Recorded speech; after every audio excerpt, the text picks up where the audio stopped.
اعوذ باللہ من الشیطان الرجیم بسم اللہ الرحمن الرحیم کذبت عاد المرسلین اذ قال لهم اخوهم ہود الا تتقون انی لکم رسول امین فاتقوا اللہ واطیعون وما اسألکم علیہ من اجر ان اجری الا علی رب العالمین اتبنون بکل ریع آیۃ تعبثون وتتخذون مصانع لعلکم تخلدون وَإِذَا بَطَشْتُمْ بَطَشْتُمْ جَبَّارِينَ فَاتَّقُوا اللَّهَ وَأَطِيعُونِ۔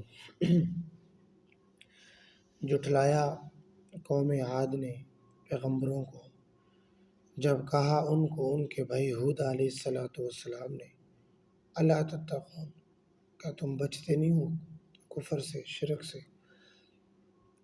انی لکم رسول امین، بے شک میں تمہاری طرف رسول ہوں، امین ہوں۔ فاتقوا اللہ، پس تم ڈرو اللہ سے، واطیعون، اور میری اطاعت کرو، اور نہیں میں تم سے سوال کرتا اس پر اجرت کا، اور نہیں ہے اس کی اجرت مگر رب العالمین پر ہے۔ اتبنون بکل ریع، کیا بناتے ہو تم ہر اونچی جگہ پر، آیت نشانی، تعبثون، کھیلتے ہو تم اس سے، وتتخذون مصانع، اور بناتے ہو تم کاریگریاں، لعلکم تخلدون، شاید کہ تم نے ہمیشہ رہنا ہے، اور جب تم پکڑتے ہو جبارین، قہر کرتے ہو، ظلم کرتے ہو، واتقوا اللہ واطیعون، بس ڈرو تم اللہ سے اور میری اطاعت کرو۔ اس سے اوپر والی آیات کے اندر حضرت موسیٰ علیہ السلام، حضرت ابراہیم علیہ السلام، اور اسی طرح حضرت نوح علیہ السلام کا ذکر آیا۔ آج کے اس رکوع کے اندر حضرت ہود علیہ السلام، ان کا اور ان کی قوم کا ذکر ہے۔ یہ قوم ارم کی اولاد سے تھی، عاد بن ارم بن سام بن نوح، حضرت نوح علیہ السلام کے پڑپوتے تھے حضرت ہود علیہ السلام، پھر اس سے آگے نسل چلی۔ حضرت ہود علیہ السلام کو اللہ رب العزت نے قوم عاد کی طرف مبعوث فرمایا، اسلام کی، توحید کی، اللہ رب العزت کی وحدانیت کی دعوت دی کہ اے قوم، اے میری قوم، اللہ رب العزت کے سامنے آ جاؤ، اللہ کی عبادت کرو، اللہ کے علاوہ کسی اور کی عبادت نہ کرو۔ تو قوم عاد نے حضرت ہود علیہ السلام کے اس پیغام کو جھٹلا دیا۔ تو اس لیے ذکر ہے کہ کذبت عاد المرسلین، کہ قوم عاد نے پیغمبروں کو جھٹلایا۔ اب پیغمبروں سے مراد حضرت ہود علیہ السلام ہے، چونکہ ایک پیغمبر کو جھٹلانا گویا کہ سارے پیغمبروں کو جھٹلانا ہے، چونکہ ہر پیغمبر کا جو کلمہ ہے، جو دعوت ہے، جو پیغام ہے، وہ ایک ہی ہے۔ تو فرمایا کہ قال لهم اخوهم ہود، جب کہا قوم عاد کو ان کے بھائی ہود نے، بھائی اس لیے کہا کہ چونکہ انہی میں سے تھے، اسی قوم سے تھے حضرت ہود علیہ السلام، اس لیے بھائی کہا۔ الا تتقون، کہ تم بچتے کیوں نہیں ہو شرک سے، کفر سے تم بچتے کیوں نہیں ہو؟ اور حضرت ہود علیہ السلام نے فرمایا کہ میں تمہاری طرف اللہ رب العزت کی طرف سے رسول امین مقرر کیا گیا ہوں، بھیجا گیا ہوں بنا کر،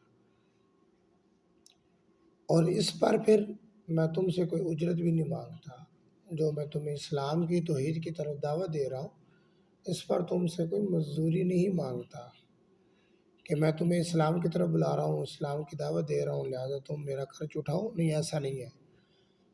فرمایا کہ میرا خرچ، میری اجرت، میری مزدوری تو اللہ رب العزت کے ذمہ ہے، وہ اللہ رب العزت کی ذات دیں گے۔ آگے قوم عاد کا جو ایک طریقہ کار تھا اس کا ذکر ہے جو ان کی ایک عادت تھی. یہ اونچی اونچی جگہوں پر اپنے وہ بناتے، مکان بناتے، وہ جو غاریں بناتے، کمرے بناتے، کاریگریاں کرتے، کبھی کسی کام میں لاگے، کبھی کسی کام میں اس طرح وقت یعنی کہ ضائع کرتے، روپے پیسہ لگاتے، جتنی ضرورت ہوتی اس سے بڑھ کر یعنی کہ کام کرتے، اسراف کرتے، فضول خرچی کرتے. تو اس کا ذکر ہے کہ اتبنون بکل ریع، کیا تم بناتے ہو ہر اونچی جگہ پر آیتن تعبثون، نشانی کھیلتے ہو تم اس سے، اور تم بناتے ہو کاریگریاں شاید کہ تم نے ہمیشہ رہنا یہاں پر.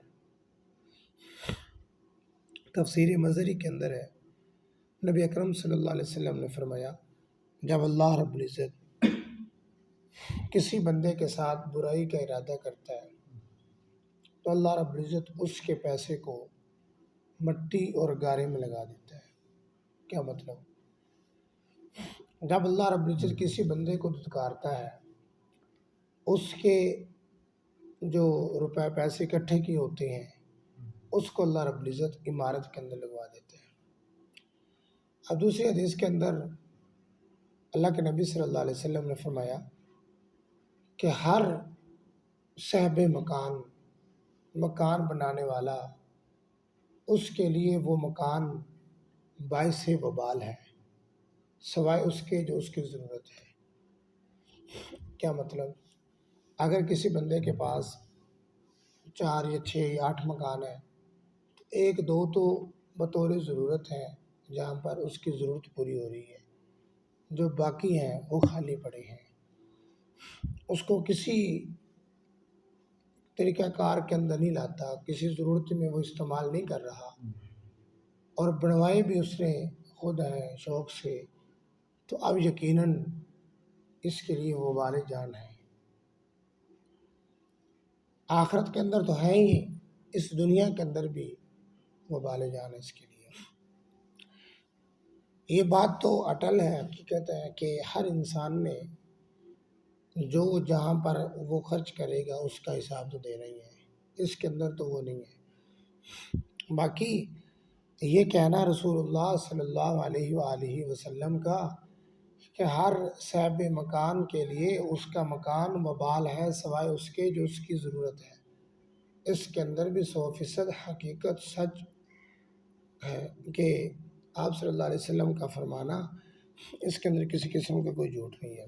حضرت عبداللہ بن عمر بن عاص رضی اللہ تعالیٰ عنہ اپنی والدہ کے ساتھ مل کر اپنی جو ان کی جو جھونپڑی تھی، اس جھونپڑی کی چھت جو تھی اس کو وہ کر رہے تھے، مرمت کر رہے تھے. رسول اللہ صلی اللہ علیہ وسلم کا وہاں سے گزر ہوا، پوچھا کہ عبداللہ کیا کر رہے ہو؟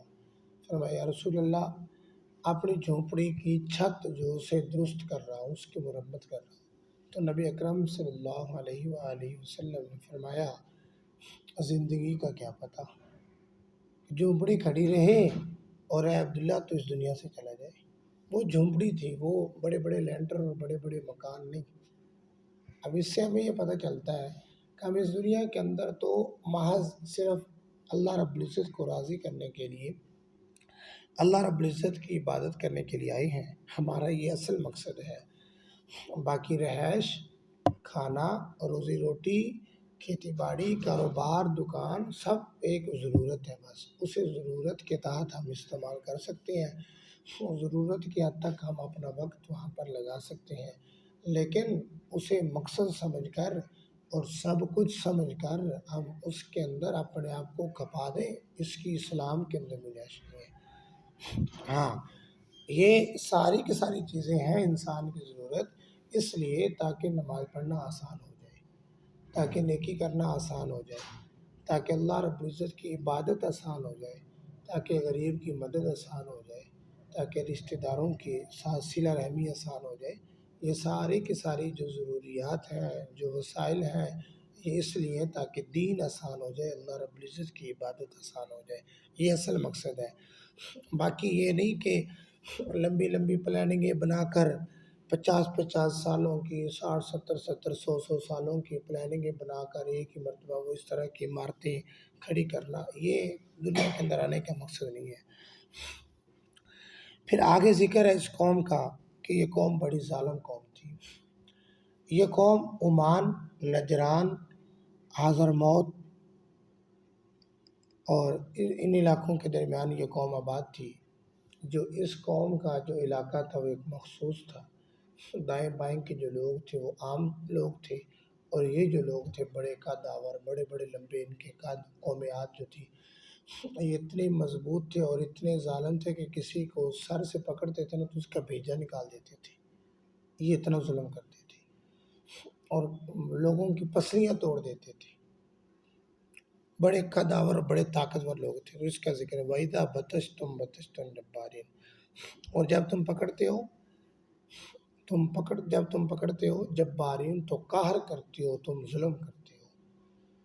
فرمایا کہ فَاتَّقُوا اللَّهَ وَأَطِیعُونِ، تم اللہ سے ڈرو، یعنی یہ ظلم نہ کرو۔ اور حضرت ہود علیہ السلام نے فرمایا کہ تم میری عبادت کرو، جو میں پیغام لے کر آیا ہوں تم میری اطاعت کرو، میری بات کو مانو، تم اس ظلم و ستم سے بچو، تم جو دنیا کے اندر تم اسراف اور فضول خرچی کے اندر جو تم مصروف ہو اس سے تم بچو، جو تم مکان تراشتے ہو، آئے روز تم اپنی کاریگریاں کرتے ہو، تم اس سے بچو، اور جو تمہارا مقصد ہے یا قوم اعبدوا اللہ ما لکم من الہ غیرہ، کہ تم اللہ کی عبادت کرو، اللہ کے علاوہ کسی کے سامنے اپنے آپ کو نہ جھکاؤ۔